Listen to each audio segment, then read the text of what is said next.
Hello students, this is me Saurabh, English faculty at MLZS J School Jhansi. Today we are going to start with the third part of the chapter Evans tries an O-level from Vistas. In our previous video of second part of this chapter, we completed till here where the McLeary was injured and Evans just escaped from the prison. And now we will continue with the remaining part of the chapter here in this video.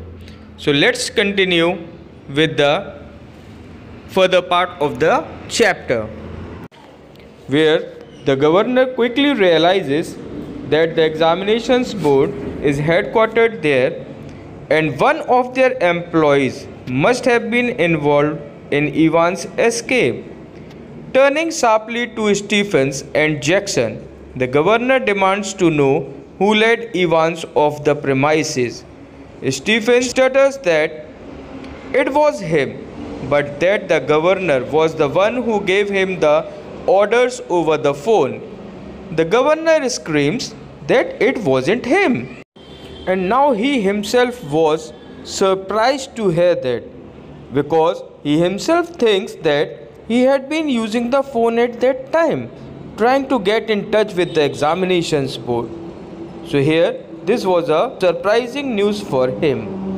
The governor screams at Jackson for his stupidity. Jackson had searched Evans' cell for 2 hours the previous night, and yet the prisoner had managed to hide a clerical collar and shirt, reading glasses, a fake beard, a coat, and whatever weapon he attacked McLeary with. The governor turns his attention back to the instructions on the last page of the German exam.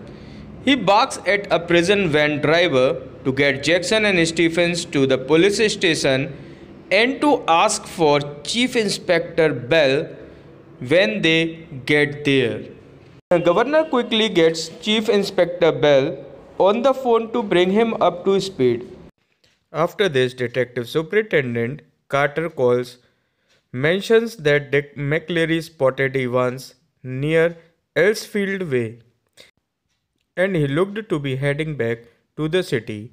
The governor explains his theory about Evans heading for Newbury, telling himself that finding Evans is a police job now. Carter also mentions that McLeary is now at Redcliffe Hospital.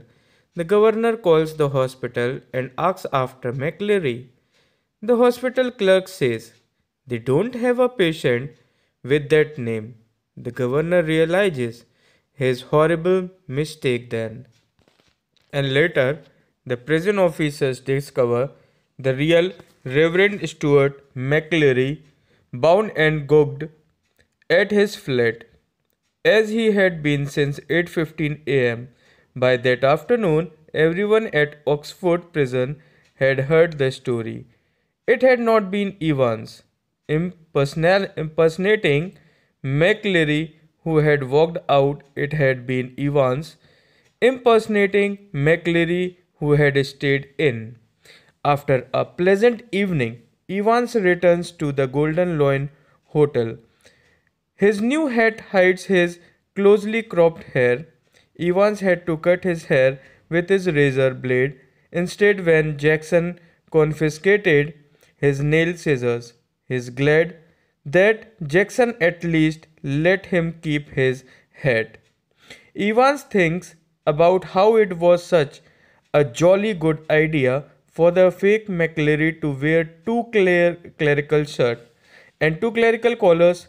It was tricky, though, especially since one of the collars kept slipping off. There'd been that one panicky movement when McLeary had only just got his hand up to his neck in time to stop the collars springing apart before Stephens. Evans' friends had left him all the necessary supplies in the gateway: car, clothes, soap, and water, and the Ordnance Survey map of Oxfordshire. Evans opens the door to his room and suddenly freezes. There, the governor was sitting on the bed. The governor quietly tells Evans it's no use trying to escape. Evans sinks into a chair. After a few minutes of silence, he asks if the correction slip gave him away. Evans relaxes knowing he is being caught and there's no use fighting it. Evans excitedly tells the governor that the most important thing in his plot was the phone call that distracted Stephens and Jackson a few moments before the end of the exam. The correction slip was important too. The person pretending to be the examinations board with a correction to the exam now knew exactly when the exam started so that they could know exactly when to make the distracting phone call 3 minutes before the end of the exam. Governor also explains how he knew which Golden Lion hotel to go. The six-figure reference 313/271 led to the city of Chipping Norton according to the map. The governor says he figured this out too, which is how he knew to track Evans down in Chipping Norton. The governor also asks how Evans managed to cover himself in blood. Evans recounts his clever idea to have the fake McCleary bringing the inflatable rubber ring. Filling it with blood was easy, but the issue was keeping it from clotting. Evans also reveals that the German teacher was also one of his friends. Outside, a silent prison officer handcuffs Evans and loads him into the van. The governor says goodbye to Evans. Evans smiles and says that he noticed that the prison would be offering O-level Italian classes in September.